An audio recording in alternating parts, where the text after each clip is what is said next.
Hi everyone, ഇതാണ് മണ്ണാർശാല നാഗരാജ ക്ഷേത്രം. ഇന്ന് ഞാൻ വന്നിരിക്കുന്നത് ഈ അമ്പലത്തിലേക്ക് പോകുന്ന ഒരു വ്ളോഗുമായിട്ടാണ്. ഇപ്പം ഞങ്ങൾ നാട്ടിൽ എപ്പോഴും വന്ന് തൊഴുന്ന ഒരു അമ്പലമാണ്. എല്ലാ പ്രാവശ്യം വന്നാലും ഇവിടെ വന്ന് തൊഴാതെ നമ്മൾ പോകാറില്ല. എന്താണെന്ന് വെച്ചാൽ ഇവിടെ നാഗപൂജയ്ക്കൊക്കെ ഫേമസ് ആയിട്ടുള്ള അമ്പലമാണ്. നമ്മൾ ചെറുതിലേ കാലം തൊട്ട് ചെറുപ്പം മുതലേ ഇവിടെ വന്ന് തൊഴുന്നതാണ്. എല്ലാ പ്രാവശ്യം അമ്മയൊക്കെ ഞങ്ങൾ കുഞ്ഞായിരിക്കുമ്പോഴേ അമ്മയൊക്കെ ഇവിടെ വന്ന് തൊഴുന്നതാണ്. നമ്മൾ പാമ്പിനെ കാണുമോ, പാമ്പിനെ സ്വപ്നമൊക്കെ കാണുമ്പോഴൊക്കെ എപ്പോഴും പറയുന്നതാണ്, മണ്ണാർശാല വന്ന് വഴിപാട് ചെയ്തോളാം, മണ്ണാർശാല വന്ന് തൊഴുതോളാം എന്ന് പറയും. അങ്ങനെ എനിക്കും അതൊരു ശീലമായി. ഞങ്ങൾ നാട്ടിലെത്തുന്ന സമയത്തൊക്കെ അവിടെ പോയി തൊഴാറുണ്ട്. അപ്പോൾ ഈ പ്രാവശ്യം ഞങ്ങൾ തൊഴാൻ പോയതിൻ്റെ വീഡിയോ ആണിത്. ഇത് ഹരിപ്പാടാണ് ഈ അമ്പലം ഉള്ളത്. അപ്പം നമ്മുടെ വീടിൻ്റെ അവിടെ നിന്ന് വളരെ അടുത്തുള്ള അമ്പലം. അപ്പം നമ്മൾ അവിടെ ചെന്നാൽ ആദ്യം ചെയ്യുന്ന പുറ്റും മുട്ടയും മേടിച്ചിട്ട് നടയിൽ വെക്കും. അപ്പം ഞങ്ങളിത് വാങ്ങി പുറ്റും മുട്ടയും എല്ലാ പ്രാവശ്യം അങ്ങനെയാണ്. എൻ്റെ കുഞ്ഞിലോട്ടുള്ള ഓർമ്മയാണ്. അമ്മ എപ്പോഴും പുറ്റും മുട്ടയും മേടിക്കും. അപ്പം ഞങ്ങൾ മേടിക്കും. ഇത് കണ്ട് അപ്പം ഞാൻ ആദവന് കൊടുത്തപ്പോൾ ആദവ് ചോദിക്കും, ഇത് എന്താ അമ്മയെന്ന്. അപ്പം ഞാൻ പറഞ്ഞു പുറ്റും മുട്ടയും. എവിടെ മുട്ട കാണുന്നില്ലല്ലോ എന്ന് പറയും. പക്ഷേ ഇതാണ് ആ സംഭവം. ഇതെന്താ സംഭവം എന്ന് എനിക്കറിയില്ല. അങ്ങനെ അതും മേടിച്ചിട്ട് ഞങ്ങൾ പോകുമ്പം നോക്കുമ്പോൾ ഇവിടെ ഈ നമ്മൾ വഴിപാട് എഴുതുന്ന കൗണ്ടറാണ്. ഇവിടെ അധികം തിരക്ക് കണ്ടില്ല. എന്നാൽ ശരി, എന്നാൽ വഴിപാടിനെ എഴുതിച്ചിട്ട് പോകാമെന്ന് പറഞ്ഞു. ഞങ്ങൾ എല്ലാ പ്രാവശ്യവും ഇവിടെ വരുമ്പം 100 പാലും വഴിപാട് ചെയ്യാറുണ്ട്. അതാണ് ഇവിടുത്തെ മെയിനായിട്ടുള്ളൊരു വഴിപാട് കേട്ടോ, 100 പാലും വഴിപാട്. അപ്പോൾ 100 പാലിനെ എഴുതിപ്പിച്ചു.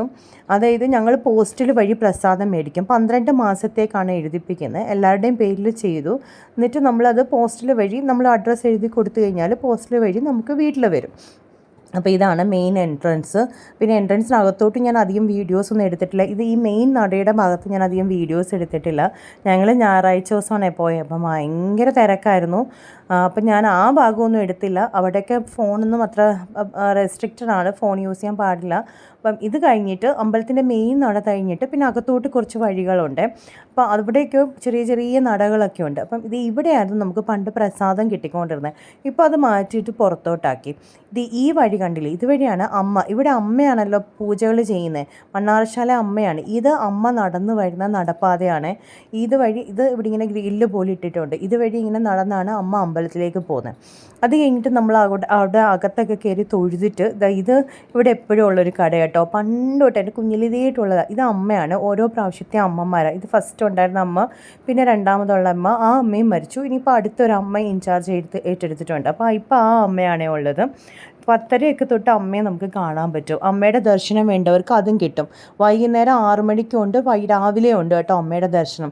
ഇതെല്ലാം കഴിഞ്ഞിട്ട് നമ്മൾ അമ്മയുടെ കാണാനൊന്നും നിന്നില്ല. ഇതൊക്കെ കഴിഞ്ഞിട്ട് ഇതിനകത്തോട്ട് പോകുമ്പോൾ ഭയങ്കര രസം കേട്ടോ ഇത് കാണാനും.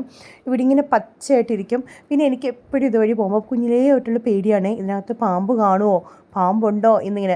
ഇതൊക്കെ ഇവരുടെ വീടുകളാണ്. ഈ ഇല്ലത്തിൻ്റെതായ സ്ഥലവും വീടും ഒക്കെയാണ്. ഇവിടെയാണ് അപ്പൂപ്പൻ കാവ് വരുന്നത്. ഇവിടെയും നിന്ന് നമ്മൾ തൊഴുതു. ഇവിടെ അപ്പൂപ്പൻ കാവ്. ഇതിനകത്തേക്ക് കയറാൻ പറ്റില്ല, വെളിയിൽ നിന്ന് നമുക്ക് തൊഴണം. ഇവിടെ നിന്നൊക്കെ തൊഴുതിട്ട് ഈ വഴി അങ്ങനെ പോകുമ്പം ഇവിടെ ഫുള്ള് കാടുകളാണ്. അപ്പോൾ ഇവിടെ എല്ലാം ഈ പാമ്പിൻ്റെ ഇങ്ങനെ സ്റ്റാച്ചു വെച്ചിരിക്കും. അപ്പോൾ അതൊക്കെ നോക്കി നല്ല മനോഹരമായ നല്ല തണുപ്പാട്ടോ ഇവിടെ കൂടെ പോകുമ്പം. അങ്ങനെ നമ്മൾ ഇതുവഴി നടന്നിങ്ങനെ പോവുക. ഇങ്ങനെ നടന്നു പോകുന്ന ഈ വഴിയിലെല്ലാം ഇങ്ങനെ മരങ്ങളൊക്കെ നല്ല വള്ളിപ്പടർപ്പോടെ ഇങ്ങനെ കാവാണ്. 2 സൈഡ് മുഴുവൻ കാവുകളാണ്. ഈ വള്ളിപ്പടർപ്പൊക്കെ കാണുമ്പോൾ ഞാൻ എപ്പോഴും എനിക്ക് ഇവിടെ പാമ്പിനെ കാണാൻ പറ്റുമോ എന്നിങ്ങനെ നോക്കിക്കൊണ്ടാണ് എപ്പോഴും പോകുന്നത്. അപ്പോൾ ഇങ്ങനെ പോകുമ്പോൾ ഇവിടെ 2 അമ്പലങ്ങളുണ്ട്. ഒന്ന് ധർമ്മശാസ്താവിൻ്റെ അമ്പലമുണ്ട്, ഒന്ന് ദേവിയുടെ അമ്പലമുണ്ട്. അപ്പോൾ എൻ്റെ ചെറുതിലൊക്കെ ഞങ്ങൾ അങ്ങനെ മെയിൻ അവിടെ തൊഴുതിട്ടേ പോകാറുള്ളൂ. അപ്പോൾ പിന്നെ ശേഷമാണ് ഞാൻ ഇങ്ങോട്ടൊക്കെ വരാറുള്ളത്. ഇവിടെയാണ് അയ്യപ്പൻ്റെ അമ്പലം, ധർമ്മശാസ്താവ് എന്ന് എഴുതിയിട്ടുണ്ട്. ഈ അയ്യപ്പൻ്റെ അമ്പലത്തിലും തൊഴുതിട്ട് നമ്മളിങ്ങനെ നേരെ പോകുമ്പോൾ അവിടെ ദേവിയുടെ അമ്പലമുണ്ട്. എനിക്കിവിടെ വരാൻ മെയിൻ എന്താണെന്നറിയോ, ഇതിനകത്ത് ഇവിടെ ഒരു കുളമുണ്ട് കേട്ടോ. ആ കുളത്തിൽ നിറയെ ആമകളാണ്. അത്ര അങ്ങനെ നീറ്റായിട്ടുള്ള കുളമൊന്നുമില്ല, പക്ഷെ പേടി തോന്നുന്ന ഒരു കുളമാണ്. ആ കുളം കാണാൻ വേണ്ടി ആക്ച്വലി ഞാനിവിടേക്ക് വരുന്നത് ഇതാണ്. ഇവിടെ ആയിട്ടാണ് വരും കേട്ടോ ആ കുളം. ആ കുളത്തിൽ നിറച്ച ആമകളാണ്. അപ്പോൾ എൻ്റെ കുഞ്ഞിലൊക്കെ ഞാൻ വരുമ്പോൾ ഇതിനകത്ത് ഈ ആമകളെ നോക്കി കുറേ നേരം നിൽക്കും കേട്ടോ. ഇത് കണ്ടോ, ഇതിന് ചുറ്റും കാവാണ്. ഒരു പ്രാവശ്യം ഞാനിങ്ങനെ വരുമ്പോൾ ഇതിനകത്തൊരു കുഞ്ഞു പാമ്പിനെയും കണ്ടിരുന്നു. പാമ്പാണോ അതോ വെള്ളത്തിലുള്ള എന്തെങ്കിലും പാമ്പിനെ പോലുള്ള എന്തെങ്കിലും ആണോ എനിക്കറിയില്ല കേട്ടോ. ഇതിനകത്ത് നിറച്ച ആമയാണ്. അപ്പോൾ ഞാൻ ആദ്യമേ കാണിച്ചു കൊടുക്കുമായിരുന്നു. നോക്ക്, നിറയെ ആമകളുണ്ട് ഇതിനകത്തുനിന്ന്. നിറയെ ഫുൾ ആമ കേട്ടോ. എവിടെ നോക്കിയാലും ആമയുണ്ട്. ഈ കറുത്ത് കാണുന്ന എല്ലാ ആമകളാണ്. ഇത് കുറച്ച് നേരം കല്ലൊക്കെ ഇങ്ങനെ എറിഞ്ഞിട്ടിട്ട് കൊടുത്തിട്ട് നമ്മളിത് നോക്കും. അങ്ങനെ കുറേ നേരം അവിടെ എന്ത് ഭംഗിയാണെന്നറിയോ അവിടെ കാണാൻ. അത് കഴിഞ്ഞ് ഇറങ്ങിയിട്ട് ഞാൻ അഡ്രസ്സ് എഴുതിയിട്ടു. നമുക്ക് അഡ്രസ്സ് എഴുതി കൊടുത്തു കഴിഞ്ഞാൽ നമുക്ക് പോസ്റ്റൽ വഴി എല്ലാ മാസം അതിലേതോ ഒരു 2-3 മാസം വരാറില്ല, ബാക്കി എല്ലാ മാസവും വരും. ഇതും ഇവിടുത്തെ ഒരു കുളമാണ്. ഇവിടെ നമുക്ക് ചെല്ലുമ്പോൾ കാലൊക്കെ കഴുകാം. അങ്ങനെ ഞങ്ങൾ അപ്പം പ്രസാദവും ഒക്കെ മേടിച്ച് അവിടെ നിന്ന് ഇറങ്ങി. Thank you. ഇനി അടുത്ത വീഡിയോയിൽ കാണാം.